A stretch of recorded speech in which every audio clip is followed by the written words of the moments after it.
बिस्मिल्लाहिर्रहमानिर्रहीम। ये हमारा ऑरा एनर्जी सीरीज का नेक्स्ट एपिसोड है। अभी तक हम क्या कर रहे थे कि अपनी ऑरा एनर्जी हमने एक्टिवेट करना सीखी, डोमिनेट करना सीखी, दूसरों के ऊपर अपनी ऑरा एनर्जी प्रोजेक्ट करना, इन्फ्लुएंस करना सीखी, अपने घर के ऑरा को और अपनी ऑरा एनर्जी से क्लींस करना सीखा। अब हम थोड़ा सा आगे जाएंगे। अब आपने क्या करना है कि आपने अपनी लाइफ की हर चीज को एनर्जाइज करना है अपनी ऑरा एनर्जी से। एनर्जाइज तब आप कर पाएंगे जब अपनी ऑरा एनर्जी आपने एक्टिवेट की हुई है।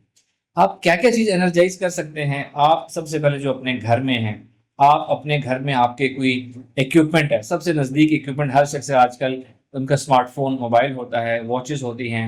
ऐसी कोई इक्विपमेंट, आपका मोबाइल, आपका लैपटॉप, आपका टेलीविजन, आप इन चीजों को अपनी एनर्जी से एनर्जाइज कर सकते हैं। उसका पॉजिटिव इफेक्ट आएगा, कोई साइड इफेक्ट उसका नहीं होगा। आप अपने घर के जितने आपके इलेक्ट्रिकल अप्लायंसेस हैं, इवन अपनी इलेक्ट्रिसिटी सर्किट्स को आप एनर्जाइज कर सकते हैं। आप अपने घर में टेलीविजन, फ्रिज, किसी किस्म का कोई इक्विपमेंट है, आप उसको एनर्जाइज कर सकते हैं। आप अपने घर में जब पानी पीने लगे तो आप उसको एनर्जाइज करें, खाना खाने लगे तो आप खाने को एनर्जाइज करें, अपने पूरे किचन को एनर्जाइज करें, अपने घर में जितना ड्राई राशन, रिस्क है, हर चीज को एनर्जाइज करें। एनर्जाइज कैसे करना है? अपनी एनर्जी एक्टिवेट करनी है, उस चीज पर प्रोजेक्ट करनी है और उसके अंदर एब्जॉर्ब करानी है। इसको हम एनर्जाइजेशन कहते हैं। अपने खाने और अपने पानी को जरूर एनर्जाइज करें। वो एनर्जाइज वाटर, एनर्जाइज फूड आपके अंदर जाएगा, आपके अंदर की भी सफाई होगी। और आगे चलें तो आप अपनी जो आपकी व्हीकल है, गाड़ी है, बाइक है, आप उसको एनर्जाइज कर सकते हैं। आप अपने ऑफिस में कोई ऐसा इक्विपमेंट है, उसको एनर्जाइज कर सकते हैं। आप अपने घर के प्लांट्स, किसी के घर में पौधे हैं, आप उनको एनर्जाइज कर सकते हैं। यानी प्लांट्स की भी अपनी एनर्जी से हीलिंग की जाती है और उस हीलिंग का प्लांट्स को फायदा होता है। ऐसा होता है कि कोई प्लांट है वो ग्रो नहीं कर रहा, आप उसको अपनी एनर्जी से हील करें कुछ दिन, तो बहुत अच्छा ग्रो करता है और सरसब्ज हो जाता है। आप अपने घर के लॉन्स को, ग्रास को एनर्जाइज कर सकते हैं। कुछ दिन मुसलसल आपको एनर्जाइज करना होगा और आप देखें उसको बहुत अच्छा इफेक्ट आएगा।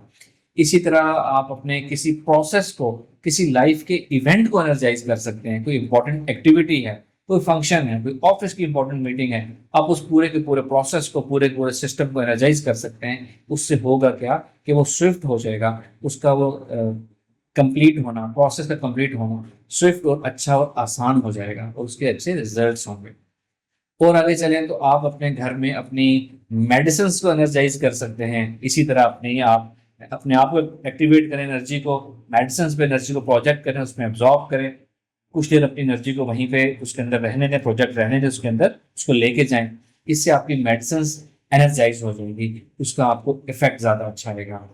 और आगे चलें तो हम अब अपने कॉस्मेटिक्स को, अपने हेयर ऑयल को एनर्जाइज कर सकते हैं और इसका बहुत ज़बरदस्त इफेक्ट आता है। अपने हेयर ऑयल ऑयल को अगर आप एनर्जाइज करें, अपनी कॉस्मेटिक्स को, फेयरनेस क्रीम्स को अगर आप एनर्जाइज करें, तो इसकी परफॉर्मेंस जो है इवन अप टू 10% तक इंक्रीज हो जाती है, यानी 10 टाइम्स तक इंक्रीज हो जाती है।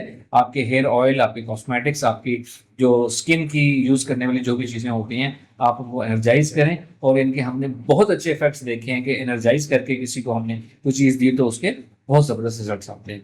तो कहने का मतलब ये है कि अपनी ऑरा एनर्जी के इस्तेमाल को अब आपने बढ़ाना है। अपनी लाइफ में जो भी चीज़ है ना, आप उसको एनर्जाइज करें और आप देखेंगे कि एनर्जाइज करने से उसकी प्रोग्रेस अच्छी हो गई है, उसमें डिलेज कम आ रहे हैं, उसमें प्रॉब्लम्स कम आ रहे हैं और आपकी लाइफ आहिस्ता आहिस्ता स्विफ्ट और अच्छी होती चली जाएगी इंशाल्लाह। Thank you very much. अस्सलाम वालेकुम।